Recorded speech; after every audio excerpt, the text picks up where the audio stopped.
لله رب العالمين والصلاة والسلام على سيد الأنبياء والمرسلين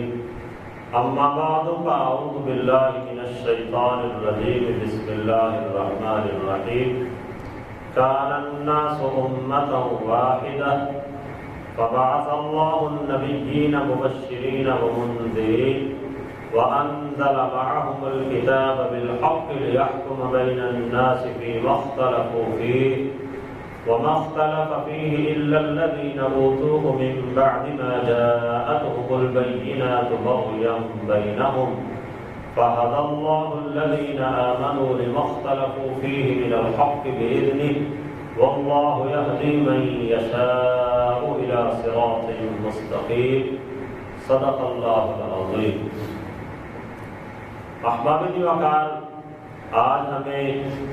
سورہ بقرہ کی آیت نمبر 213 پڑھنے کی سعادت حاصل ہو رہی ہے. اس آیت مقدسہ میں خالق ارض و سماوات نے اس بات کو بیان کیا کہ ابتدائے زمانہ میں بہت سے لوگ ایک ہی دین پر کاربند رہے، خالصتاً اللہ وحدہ لا شریک کو مانتے رہے. اس کے بعد آہستہ آہستہ دیگر مختلف ادیان آتے گئے، لوگوں کے درمیان اختلافات پیدا ہوتے گئے اور اس کی وجہ سے رب تعالیٰ مختلف انداز سے مختلف شریعتیں اور مختلف پیغمبر دنیا کے اندر مبعوث فرماتا رہا. تو ارشاد فرمایا کان الناس امۃ واحدہ، لوگ ایک ہی دین پر تھے. فبعث اللہ النبیین مبشرین ومنذرین،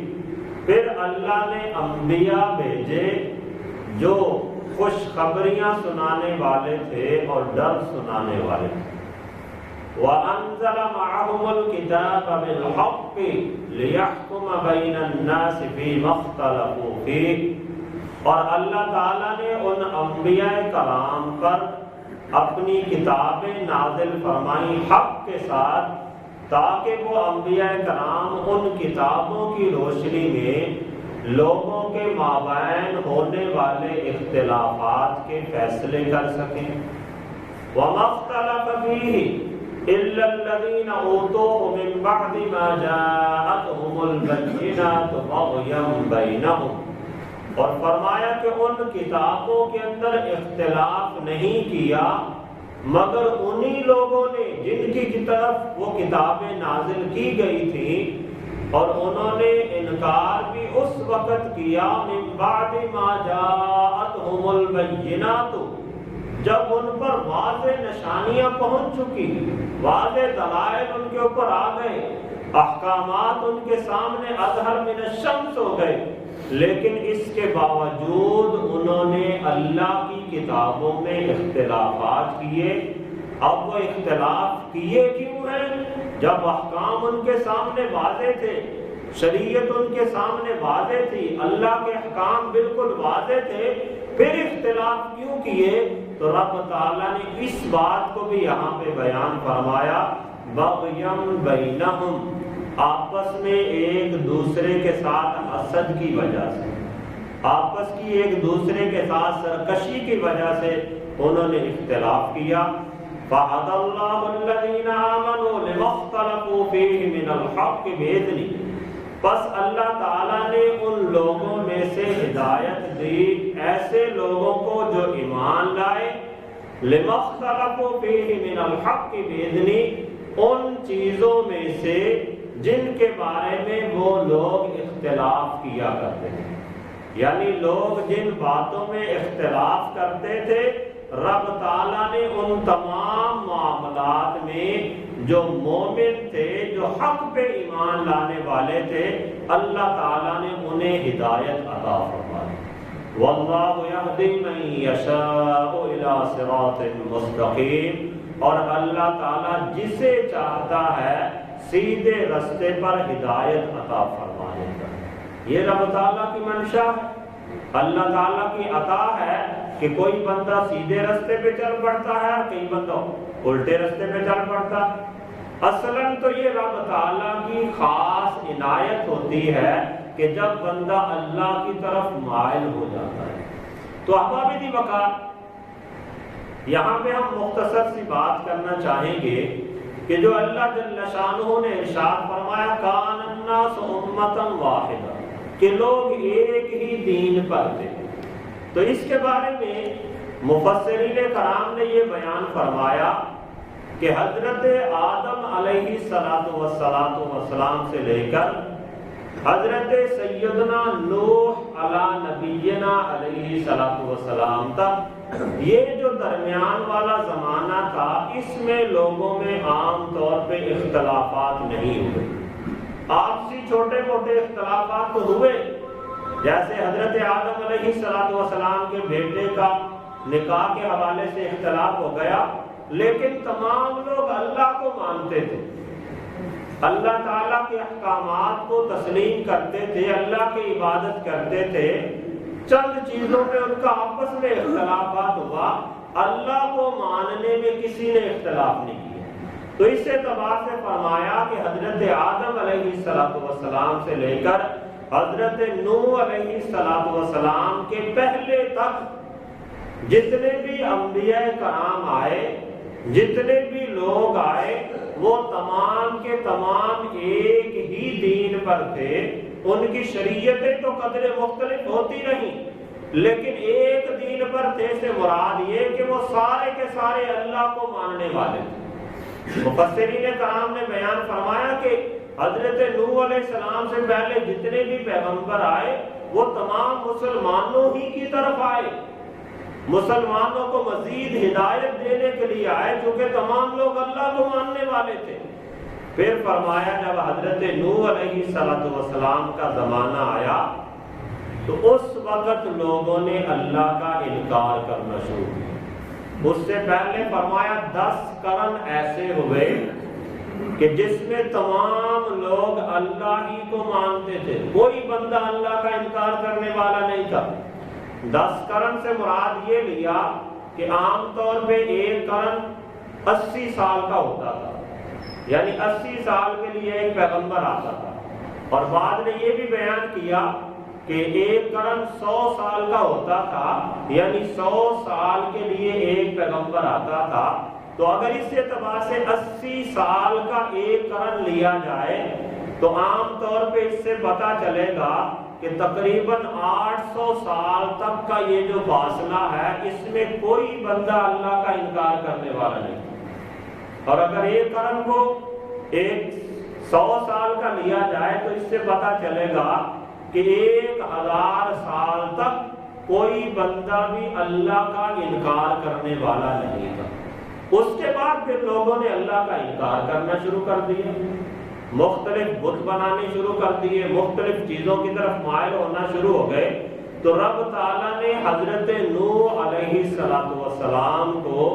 ان لوگوں کی ہدایت کے لیے دنیا کے اندر مبعوث فرمایا۔ حضرت نوح علیہ السلام کے بارے میں آتا ہے کہ آپ اللہ کے رسولوں میں سے سب سے پہلے رسول ہیں۔ ایک ہوتا ہے نبی اور ایک ہوتا ہے رسول۔ تو حضرت نوح علیہ السلام سے پہلے سارے کے سارے انبیاء آئے، اور انبیاء میں سے کم و بیش 1,24,000 انبیاء ہیں، ان میں سے کم و بیش 313 رسول ہیں۔ تو یہ جو 313 رسول تھے، ان میں سے حضرت نوح علیہ السلام کے بارے میں بیان کیا جاتا ہے کہ آپ اللہ کے سب سے پہلے رسول تھے جو دنیا کی طرف مبعوث کیے گئے۔ تو حضرت نوح علیہ السلام نے بہت عرصہ لوگوں کو اللہ کی طرف بلایا، اللہ کی طرف عبادت کی ترغیب دی، لیکن اس کے باوجود بھی کچھ لوگ تو آپ کی طرف مائل ہوئے، آپ کی تبلیغ پہ عمل کرتے ہوئے اللہ کی عبادت کی طرف مائل ہوئے، لیکن بہت سے لوگ دیگر الہوں کی طرف متوجہ ہوتے رہے اور اللہ کو ماننے سے انہوں نے انکار کیا۔ پھر رب تعالیٰ نے نوح علیہ السلام کے زمانے میں ایک ایسا طوفان بھیجا کہ جس نے تمام کے تمام کافروں کو ہلاک کر دیا۔ صرف وہی لوگ جو حضرت نوح علیہ السلام کو مان کر اللہ کی اطاعت کرنے والے تھے اور حضرت نوح علیہ السلام نے انہیں اپنی کشتی پر سوار کر لیا، صرف وہ لوگ زندہ بچے، باقی سارے کے سارے کافر دنیا سے فنا ہو گئے، صفحہ ہستی سے ان کا نام و نشان مٹا دیا گیا۔ اس کے بعد بیان کیا جاتا ہے کہ حضرت ہود علیہ السلام تک پھر ایسی ہی کنڈیشن ہے۔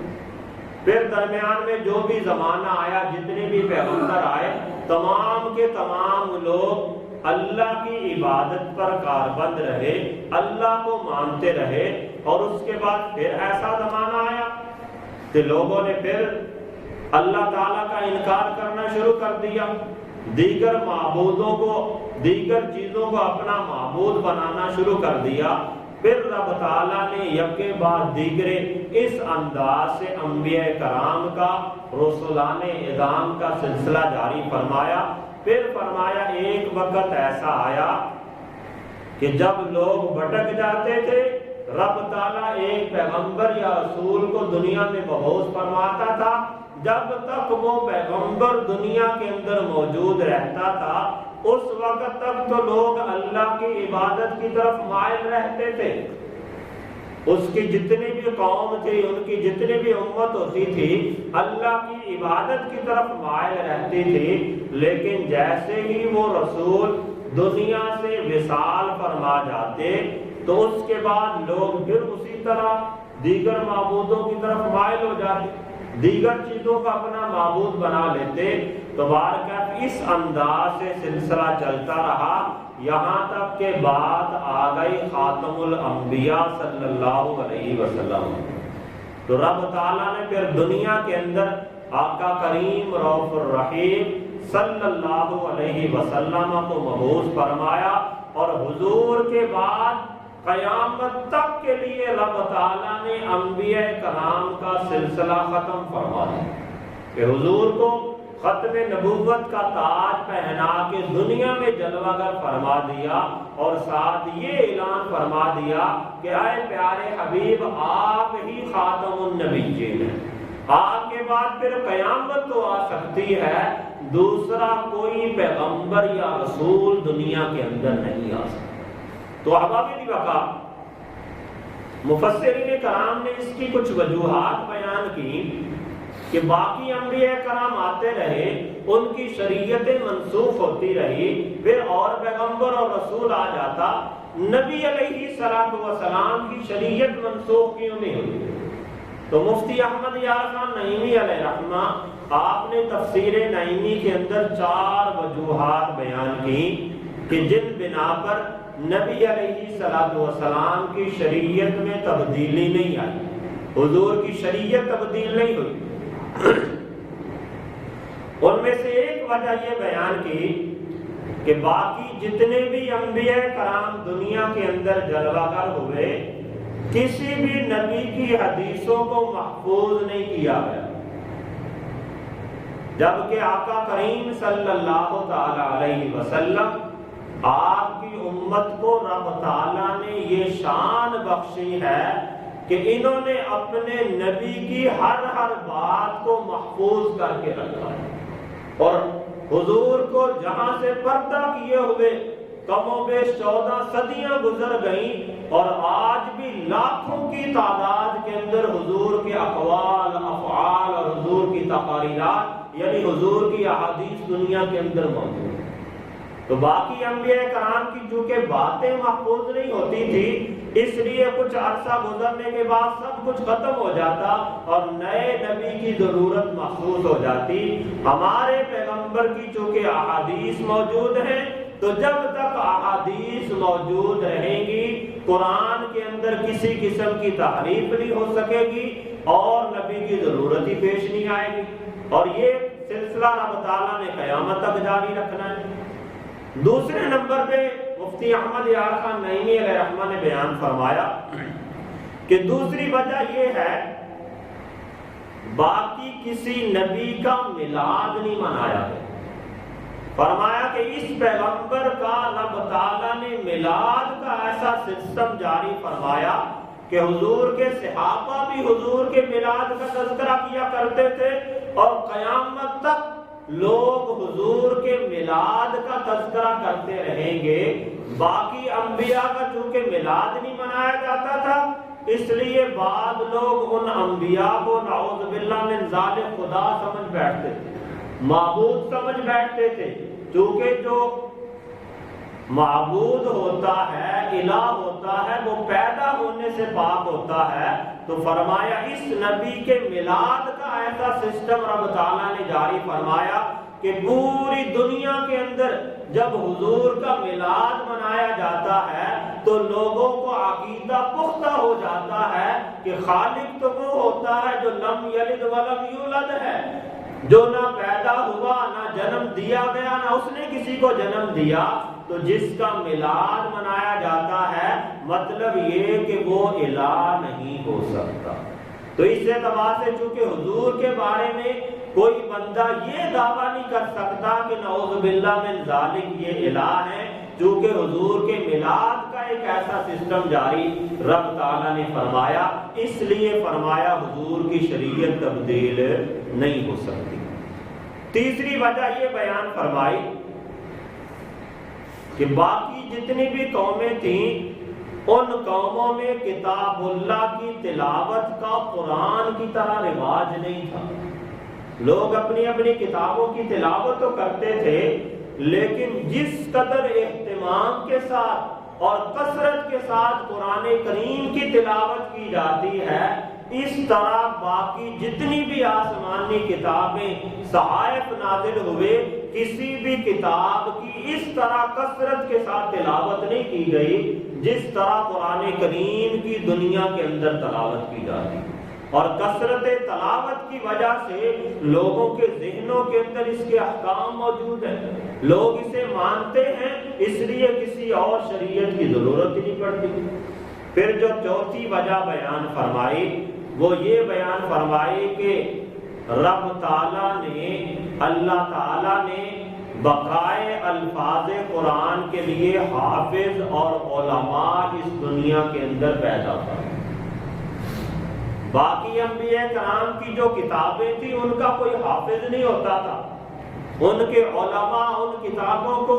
صحیح معنوں میں سمجھنے والے بہت کم لوگ ہوتے تھے، جس کی وجہ سے ان کتابوں میں تحریف ہو جاتی، ان کے احکام تبدیل ہو جاتے، اور رب تعالیٰ پھر دوبارہ اور پیغمبر مبعوث فرماتا اور شریعت مبعوث فرماتا تاکہ دوبارہ نئے سرے سے شریعت کو ایجاد کیا جا سکے۔ تو چونکہ قرآن کریم کی حفاظت کا ذمہ رب تعالیٰ نے خود اپنے ذمہ کرم پر لیا ہے، اور دنیا کے اندر کروڑوں کی تعداد میں رب تعالیٰ نے حافظ پیدا فرمائے، اس کتاب کو سمجھنے والے، اس کی تفاسیر بیان کرنے والے پیدا فرمائے، اس لیے چونکہ اس کتاب میں تحریف نہیں ہو سکتی، تو جب تک کتاب میں تحریف نہ ہو اس وقت تک دوسری شریعت کا کوئی دستور نہیں بنتا۔ تو احباب جی وقار ان بنا پہ مفسرین کرام نے بیان فرمایا کہ یہ چار خاص وجوہات ہیں کہ جن کی بنا پر نبی علیہ السلام کی شریعت کو رب تعالیٰ نے قیامت تک دوام بخشنا ہے، اور اس شریعت کے اندر کوئی تبدیلی نہیں ہوگی، کوئی دوسرا پیغمبر دنیا کے اندر نہیں آئے گا، اور کوئی اور شریعت قیامت تک دنیا کے اندر نہیں آئے گی۔ تو اللہ تعالیٰ کی بارگاہ میں دعا ہے کہ رب تعالیٰ ہم سب کو بھی قرآن کے ساتھ لگاؤ رکھنے کی توفیق عطا فرمائے، قرآن کریم کی کثرت کے ساتھ تلاوت کرنے کی، اور قرآن کریم کو سمجھ کر اس پر عمل پیرا ہونے اور اسے دوسروں تک پہنچانے کی رب تعالیٰ ہمیں بھی توفیق عطا فرمائے۔